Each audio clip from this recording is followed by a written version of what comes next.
Okay, in this video we're going to be creating a lid for our pumpkin, and then we're going to ship off all of our pieces to Prusa Slicer so that we can slice it up and get it printed. Let's jump right in. So to create a lid, we need to have a sketch just right above the top of the pumpkin. But there's nothing flat to click on up here, so we have to do an offset plane. So we're going to do an offset plane for our construction plane. We're going to offset it from the top here, which is our highest surface.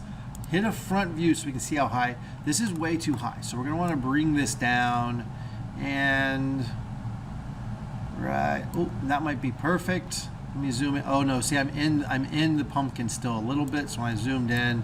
Now I'm clearly above the pumpkin. I'm going to click OK. All right, come back out to the home view. I'm going to create a sketch right on this new plane I created, and I want to project the shape of the pumpkin onto this sketch. So I'm going to do P for project. Make sure it says bodies. If you do entities, it'll try and just do one part. I want to do the whole body. It's going to outline it for me. Click OK. Now I'm going to hide the pumpkin so it's not in the way, and that's the shape I want to get to. I'm going to have my lid line up with the outside of the pumpkin. So I'm actually going to come over here and click on a construction line, and I'm going to drag a construction line to the corner right here. Escape, and now I'm going to create a polygon. This time I'm not going to use an inscribed polygon, I'm going to use a circumscribed polygon. That's going to allow me to control the hole better. I'll show you what it looks like. So I'm going to hit X to turn off the construction line.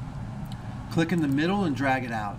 Notice now that the polygon is on the outside of the circle that's drawing it.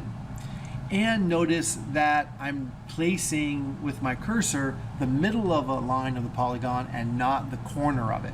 So those are the two big features of circumscribed versus inscribed, and it just depends on what you need.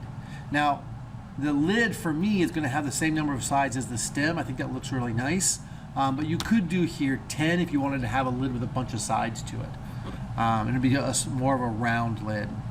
Now to do this, I'm just going to drop it, well actually tab, I want it to be at least 25, so on mine I think I'm going to go 30. That's a pretty good size for the size of this one, but make sure it's at least 25 so that the light will fit in, the LED will fit in. And I'm going to hit enter here at some just random angle. Doesn't matter what it's like right now. Notice it's blue right now, which tells us that it can be moved still, and the only way it can be moved is it can be turned. So we want to line this up, and there's two ways to line up. One way is like kind of like this, where the lines, so two ways to line up. I can line it up sort of this way where the points are towards the middle of the circle, or I can line it up kind of this way where the points are down towards the grooves. So let me show you do both ways. We already have the line. If you want to have the point down the groove, you can just, well, let's do that later. I'm going to grab another construction line, and I'm going to take it from here. I'm going to find this, whoops, Control Z, see if I can find a midpoint along this arc. Oh, it's not going to midpoint it for me. Escape. So then what I have to do is come across this one first, and then I can find that midpoint, and I can draw another line from the center to the midpoint right there. That's pointing right to the middle of that circle. So now when I do that, I can do coincidence. I can take this one and line it up with this line if I want the lid pointing towards the lobe, or Control Z. I'm going to use the coincidence tool and line it up with this line if I want it pointing towards the crease in the knob. I think for me, actually I think I like the other way better. Control Y. I think I'm going to line mine up this way. Totally up to you on what you want to do. Alright, once I have that done, now I just need to turn my pumpkin back on, tip it to the side. I'm going to do a quick extrusion here. This piece I'm going to extrude down and in. If I do it, you can see where the edge of the pumpkin is here, so I don't really need to go down that far, just like that far even. Notice now that if I cut this straight down like this and I put the lid in, it's just going to fall into the pumpkin. So I need to taper this cut in some.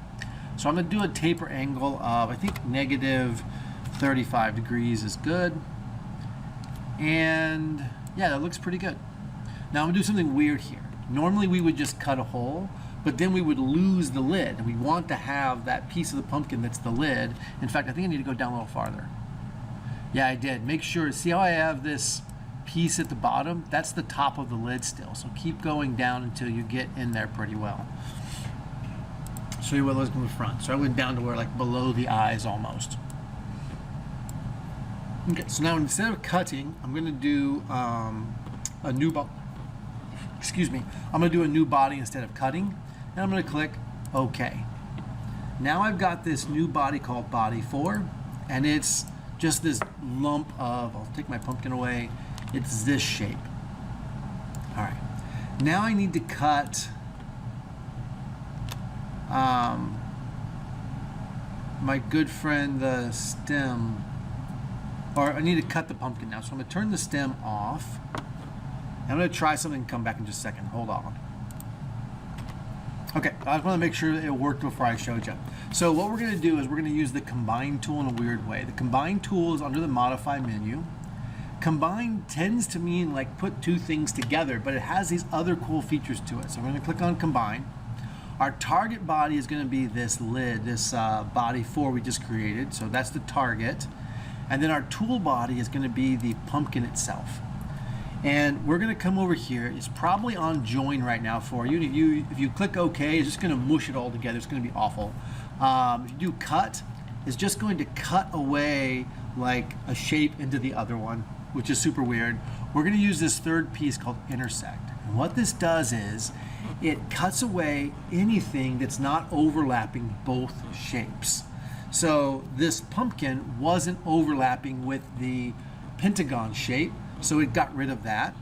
And the pentagon shape got deleted as well. All that's left is the part of the pumpkin that was in the pentagon shape, which is super crazy. And then we're going to click on Keep Tools here, make sure that's checked. Our tool is the pumpkin itself, so that means it's going to keep it once it's done using it. It's not going to delete it afterwards. If we don't click this and we click OK, we just get a lid left over. But that lid has this really cool shape that's like tapered in so that it fits into the thing. But we need a pumpkin as well. So I'm just going to right click on my Combine tool to edit feature and then just say keep the tools, and now say keep the pumpkin. Click OK, and now we have a pumpkin with a lid. So if I turn the Body 4 off, well, let's turn the pumpkin off first. The lid is there, but notice that it kept the whole pumpkin. It didn't cut a hole in the pumpkin for us. Cutting a hole is super easy. So we're going to do the Combine tool again. And now we're going to click on our target body is the pumpkin. That's what we're going to cut. The tool is going to be the lid. And we're not going to use this intersect tool. We're going to use the cut tool instead. And we're going to click again to keep tools. That'll keep us from deleting our lid in the end, and click OK. Now when we click on off the body, we see we have a hole that perfectly matches our lid. All right, I'm going to change the name of Body 4 to lid. And I want to put the pumpkin first, so I'm just going to move things around a little bit. So I have pumpkin, lid, then stem. It's not important to have it that way. Now, if everything prints the perfect size, this will fit together beautifully when we're done. The problem is things never print the perfect size. So what I'm going to do is we're going to shrink the lid down by just a little bit. That way if something prints a little bit wonky, it'll still fit in there nicely. The worst thing that could happen, it could fit a little too low, but that's better than it not fitting at all. All right, so to do this, we're going to click on the Modify and Scale command. We're going to click on the thing we want to scale, which is the lid, and we're going to do a scale factor of 0.99. That's 99% of its original size, so it's almost the exact same size, and click Enter. Now if I look in here, I can see there's this tiny little gap on this side, so if it overprints a little bit too big, it's still going to fit in really well. Okay, so that's the lid, the stem's on top, everything looks fantastic. Now all we need to do is send all these pieces to Prusa and do some support work. And we'll probably pick that up in our last video of this one. So let's turn back to home. Make sure you are, I'm going to rotate around so I can see it better. Make sure you're saving everything. And we'll see you in the next video.